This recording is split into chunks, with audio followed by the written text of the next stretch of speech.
welcome to the Hail to the King podcast. I'm Magnus, and this is Mark. And today we're going to take a user request. Is that what you would say? Yeah, just one of our We had a question. subscribers. A subscriber. Here we go. So I apologize if I'm pronouncing your name incorrectly. Please forgive me. This request comes from Chris Mihayek. I'm really sorry. But Chris's question was, he said, I was wondering if you could touch upon Gan in the Stephen King universe. He said, currently on my second journey to the Dark Tower, to the Tower, and Gan is a mystery in my mind still.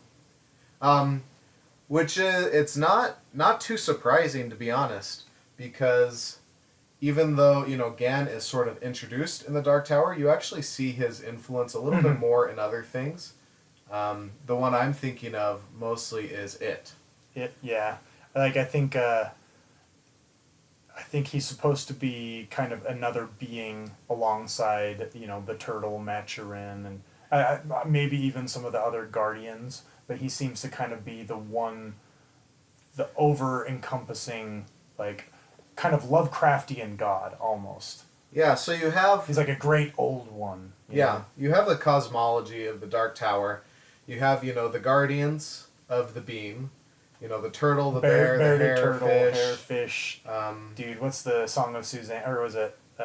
that's really... The fourth book, there's a song about it, right? Yeah. That Susanna sings. Roland's Young Love. Oh, I can't remember, but yeah. Turtle, something, bearfish. Gosh dang it. We'll look it up for you guys. Anyways, keep going. No, but so you have each of the Guardians, and then you have Gan, and he is kind of, the leader among equals, the highest among equals. He is the spirit of the Dark Tower. Mm-hmm. And the Dark Tower is kind of... It's described as like the physical aspect of Gan. Mm-hmm. It's physical and metaphysical both. Yeah. And he's the like god his body represents. Yeah. I know that, like I said, with Lovecraft, H.P. Lovecraft, he has all these like kind of old cosmic gods that live in other dimensions, live in other like planes of existence out in space, floating around. Yep. He's got gods from the sea, that kind of thing as well. So kind of the gods from beneath and then the gods from above. And the Guardians kind of seem like terrestrial gods, like the gods of the earth who are there kind of protecting. Maybe they're in the stars. I don't know. What do you think? Have no idea as far as that. I mean, they do get pretty involved. Mm-hmm. As far as gods go, I mean, not super involved. I guess the turtle kind of exists in, the dead, not the deadlights. What would that be? The prim? Yeah. Or kind of outside. Inside everything. Yeah, it's a little bit complicated. Again, Stephen We have never termed ourselves to be experts. Yeah. We're enthusiasts. But just looking it up here, so Gan is also, when they speak of the White in the Dark Tower, the return of the White, they talk of the White as being kind of, pure, the White is good. That is Gan, is what they're referring to.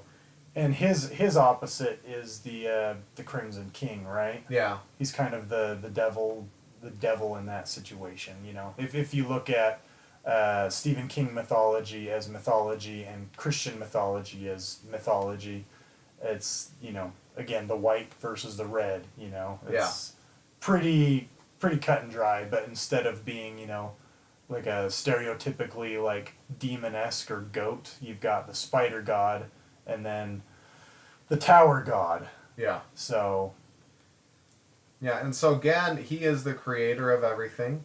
But he also, not only did he create everything, all the alternate worlds, different levels of the Dark Tower, but he also holds all of those together, along with, the Guardians of the Beam that actually guard, their individual beams. You do, like I said, if you want to learn a little bit more about Gan, probably the best place to go is listening to It. And It, he's referred to as the Other.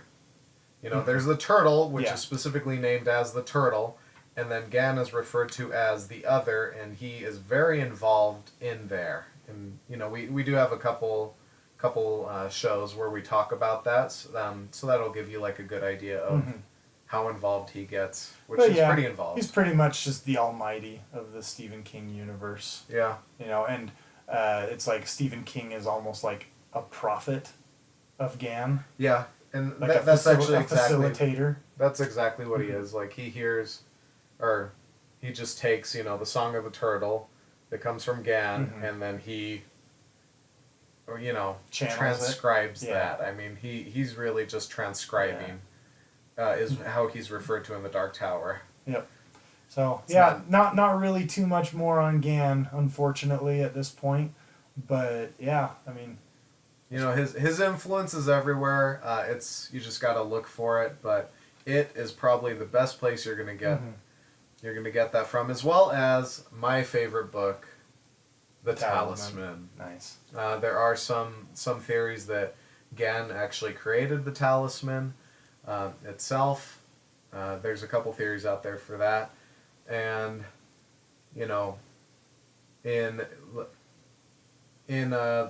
Black House, the second book, Jack Sawyer is given a word of power, Diamba, and who he's given that from is Mouse, who is dying.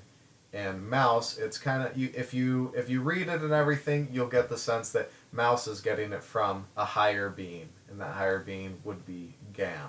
In that sense, at least that's my belief. That's, you know, as I'm reading and everything, that's what I believe. So, It, Talisman, Black House. I'm trying to think of I know. Obviously, a little bit. The Dark Tower. A little series. bit Desperation. Like, I know Desperation is very, you know, God-driven. Yeah. And so you could just kind of be, oh, it's the God of the Stephen King universe. I don't think they ever say Gan, but the demon, you know, saying all that, like, can talk, can toy, blah, blah, blah, you know, that whole thing is kind of, again, the opposite of Gan. So you can look at it that way. And maybe The Stand. Yeah. You know, that might be another good place to look, but yeah, that's really it for Gan. There's not a whole lot. You can see his influence, but he doesn't really show up as a character ever, except for hints of him in It. So, yeah, I hope you guys enjoyed that. If you have any other requests like that, we are more than happy to do them. Again, we are not experts. Yeah, this is almost a Theorycraft episode as well. But yeah, so maybe we can give a shout out to the guy, tag him in the video or something. You know, tag him to let him know that we answered his questions. Yeah, or attempted to at least. Yeah, and thanks, Chris, for asking that. You know, we hope everyone else, you know, come with questions so we can get some fun conversation. And if you guys have any cool insight, you know, anything that you get, come and we'll give you a place. Come and comment on our YouTube video. There you go. And let us know what you think. Cool. We will see you guys next time. Yep. All right. Peace out.